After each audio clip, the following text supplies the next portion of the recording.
목요일에 함께하는 부동산 네트워크 본격적으로 출발해 보겠습니다. 자, 먼저 함께 해주실 전문가부터 소개를 해드릴 텐데요. 자, UNS 부동산 투자클럽의 서덕수 부대표님 나와주셨습니다. 네, 부대표님 안녕하세요. 네, 안녕하세요. 네, 인사 말씀 전해주시죠. 네, 안녕하십니까. 서덕수입니다. 부동산 투자라는 게 어떻게 좀 좁혀서 이렇게 생각을 해보면 이게 도시에 대한 투자다 이렇게 볼 수 있을 것 같습니다. 비록 이게 토지를 이제 투자를 한다고 하더라도 이 토지가 앞으로 이 도시로 개발될 것이다라는 이런 기대를 가지고 우리가 투자를 하는 것이기 때문에 이 도시의 흐름을 좀 봐야 될 것 같은데요. 도시의 흐름 중에서도 제일 중요한 게 이 최근에 이제 4차 산업혁명으로 인해서 IT 산업이죠. 이런 걸로 인해서 또 도시의 일자리가 어느 쪽으로 또 들어올 것이냐. 그리고 또 이에 따라서 주거 패턴이 또 어떤 쪽으로 바뀌어갈 것이냐. 이런 것들을 좀 살펴볼 필요가 있겠다고 생각되는데요. 오늘도 제가 부동산 투자의 나침반답게 이런 길을 잘 찾아보도록 하겠습니다. 그렇습니다. 이 4차 산업혁명 이야기 정말 많이 나오고 있죠. 이 부동산 시장에도 이 4차 산업혁명의 새로운 바람이 불고 있습니다. 자, 멀지 않아서 또 4차 산업혁명이 벌어지면요. 대도시의 부동산 수요는 또 더 많이 늘어난다고 하는데요. 자, 지금부터 정리를 해보겠습니다. 자, 부대표님, 이 4차 산업혁명 그리고 부동산 이렇게 한번 정리해볼까요? 네, 그러겠습니다. 이 4차 산업혁명 그러면 키워드가 뭘까요? 편해진다는 거죠. 더 편해지는 건데 이 사람들이 이게 점점 가까이에 뭔가 있기를 이제 바라는 거죠. 그래서 올인빌이다. 지난 시간에 제가 한번 말씀을 드렸는데, 그러니까 마을 안에 모든 게 다 있으면 좋겠다. 그런 이제 사람들이 점점 늘어나고 있고 많은 그 트렌드가 그렇게 바뀌었는데 그러다 보니까 어떻습니까? 이 걷기도 싫어하는 이 직장인들이 왕복 4시간 출퇴근은 거부한다. 네. 무슨 말이냐면 우리가 이제 직장인들 같은 경우에 이제 젊은 직장인들 같은 경우에 특히나 이 외곽으로 왜냐하면 중심부가 너무 비싸지고 있기 때문에 자꾸 외곽으로 나가는데요. 평균적으로 이 왕복 그 출퇴근 시간이 한 3시간 정도 된다고 합니다. 많게는 4시간까지 가고 있는데요. 이건 이제 거부하는 싫다 이거죠. 예, 이런 상황이 지금 벌어지고 있는데 보시면 이제 여기다가 이제 업무나 상업이나 여가나 문화시설이 밀집한 도시 중심부를 그래서 희망할 수밖에 없는데요.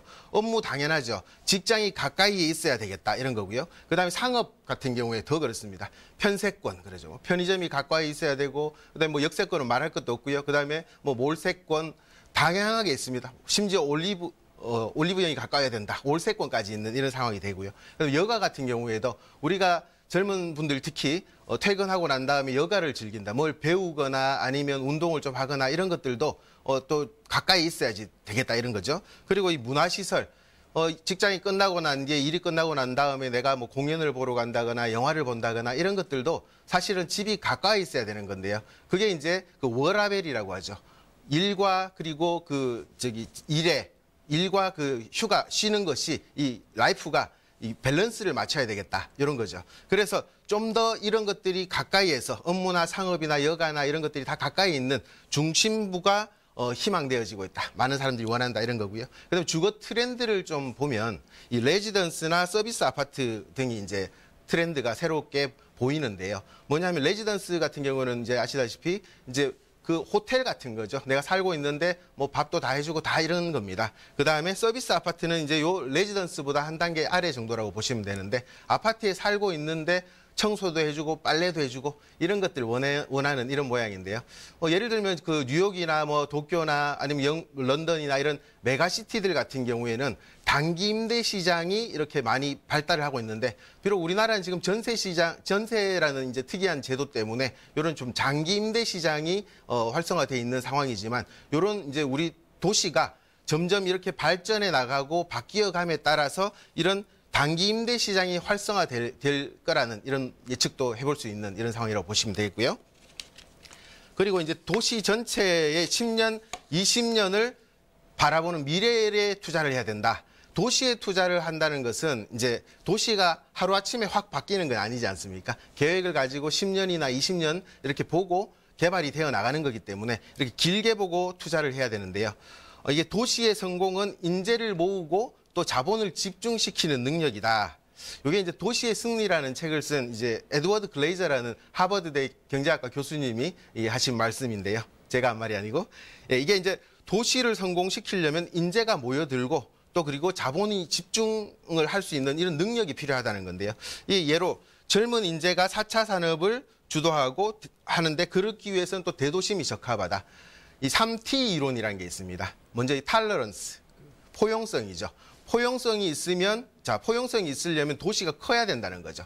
작은 중소도시보다는 큰 도시일수록 다양한 포용성을 갖고 있기 때문에 탤런트, 인재들이 몰려들 수 있는 그런 기반이 된다는 거고요. 그런 인재들이 몰려들어서 테크놀로지, 기술을 개발해서 4차 산업혁명을 이루어낼 수 있다는 이런 이야기가 되겠습니다.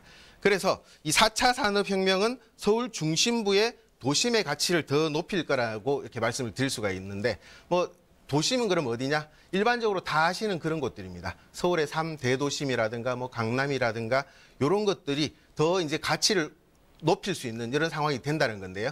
자, 그러면 그 대도심 중에서도 어떤 데가 될까요?